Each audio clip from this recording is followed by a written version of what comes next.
Good morning, boys and girls.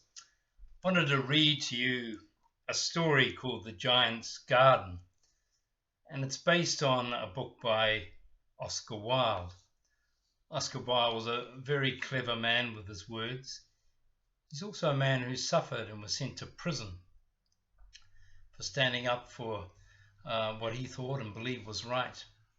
And nowadays we would want to it's horrible when you go back into history and find people imprisoned for things that should be celebrated today rather than sort of shunned and punished. Anyway, the story of the Giant's Garden. Once upon a time, behind the castle of a great giant, there was the most beautiful garden in all the world. It was alive with every colour of the rainbow, tall fruit trees, fragrant flowers and blossoming vines. It was an enchanting garden filled with love and life. And there he is. There's the giant and there's his garden. Each day on their way home from school, children from the neighbouring countryside would stop and play in the giant's garden. They loved running in the soft grass, gathering wildflowers, making wreaths, climbing trees. The children were very happy in the giant's garden as they watched the birds in the trees and listened to them sing.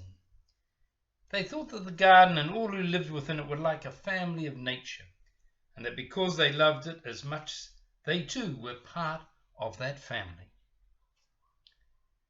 Now the giant himself was fairly happy, but he had heard of a faraway land where other giants gathered to share their wisdom. He thought that if he visited this place, he might learn how to be even happier. So the giant left his castle, and when he arrived at the faraway land, he discovered it was cold and barren, with no trees, no flowers, no birds, and no children.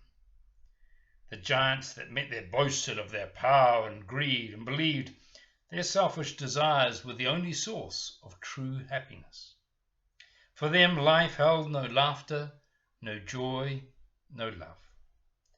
Soon the giant forgot all about the beauty that life offers and the wonders of nature, and slowly he became like the other selfish giants. There they are. Finally, the giant returned home, and when he looked out his castle window and saw the children playing in his garden and heard their joyful laughter, he shouted, "Go away! This garden is mine, not yours!" And he ordered a wall built around the garden that made, and signs made that said, "Keep out, no trespassing." Well, the children were very sad and confused by this, and so frightened of the giant they began to hide. They had done nothing to harm the garden. They could not understand why they could no longer be part of this beautiful place. Time passed, and the children would wander around the high walls of the garden, remembering how happy they had once been. Then the spring came, and all over the countryside, beautiful blossoms sprang up. But in the garden of the selfish giant, it remained a frosty winter. There's the kids outside looking over the wall. Within the garden, the trees had forgotten to blossom. The flowers had read the giant's sign and was so sad for the children they slipped away into the ground and went to sleep. It was all snow, frost. The north wind came and then hail. Together shook the roof of the castle. The garden was far from being the beautiful paradise it once was. It was now sad and gloomy, and so too was the giant. Nothing that he had learned from the other giants in the faraway land was bringing him the happiness they promised. Keeping the richness of his castle and garden himself only made him feel isolated and alone. Instead of being happier, he was now lonelier than he had ever been. With sadness in his heart, he asked himself, "Oh, what use are all my riches without someone to share them with?" Then one morning, when the giant heard a bird singing in his window, and there's the little bird, a strange and wonderful feeling came over him, as if his own cloak of frost had been lifted from his heart. The north wind stopped blowing, and the giant peered through his window and out into the garden. He discovered that the children, who also didn't want to be unhappy any longer, had courageously crept through a hole in the garden wall and were sitting in the branches of the trees. The trees were so happy to see the children again, they'd covered themselves with blossoms, and the birds were singing in the branches. Spring had returned to the garden, and the giant felt a rush of love inside his heart as he witnessed this beautiful sight. For the first time in a very long time, the giant felt happy, and he realized how cold and truly selfish he had been. Then he noticed in one corner of the garden winter remained. And in this corner stood a little boy. He was so small he could not reach the branches of the tree above him, and he was crying. Although the rest of the garden was coming alive again, that tree was still covered in frost and snow. When the giant saw this, his heart ached, and he realized how sad he had made the children, and how much he wanted their laughter and joy in his life. Deep inside, he now understood that true happiness does not come from greed and selfishness. It comes from sharing the love in our hearts. And only by spreading kindness would happiness ever return to his life. At this strange awakening, the giant rushed down from his castle to welcome the children back inside the garden. But when they saw him running towards them, the children ran away. As much as they loved the garden, they were still frightened of the giant. "Children, children, don't run! I have something to tell you," he said, trying to make them stay. But they ran away anyway.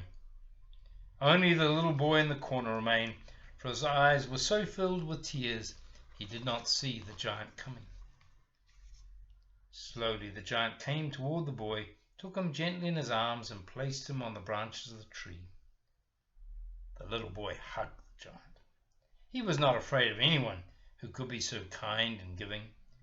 Suddenly the frost on the tree began to melt, the north wind grew silent, and the tree began to blossom again.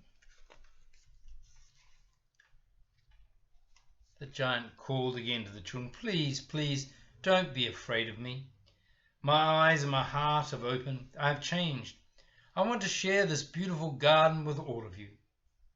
And the giant began to knock down the walls he'd built around the garden. Goodness me, I didn't turn my phone off. The children had all been hiding, but when they saw what the giant had done, their fear turned to joy. They came running back to the garden, and with them came the full beauty of spring. "It's our garden now," said the giant to the children, and together they danced and laughed and rejoiced as the birds sang and the flowers bloomed in colors more brilliant than anyone had seen before.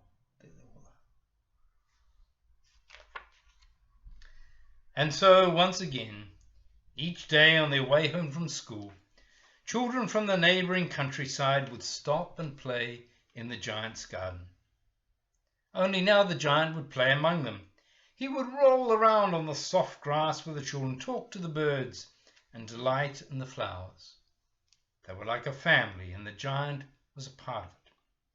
Feelings of love had replaced his cold and greedy ways. Just as spring had returned to the garden, it had also returned to the giant's heart. Never again would the giant be selfish or unkind, for he had learned a valuable lesson.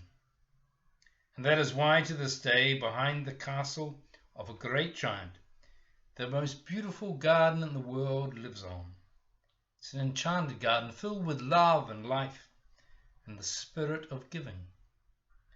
And those who understand its beauty, it is indeed a paradise. And there's the garden. It's a lovely story, isn't it? About being kind and giving, not being afraid, driving out the winter in your heart to make room for spring for others, for life and flowers, children. Bless you all. Have a wonderful week.